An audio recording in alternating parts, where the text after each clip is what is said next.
Down na kami guys sa Bungabong.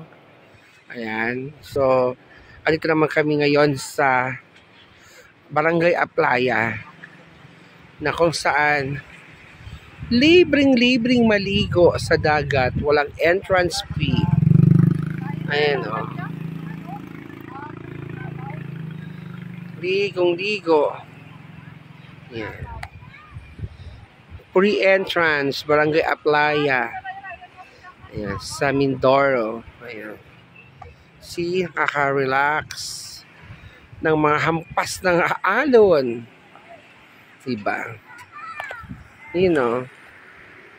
Ayan.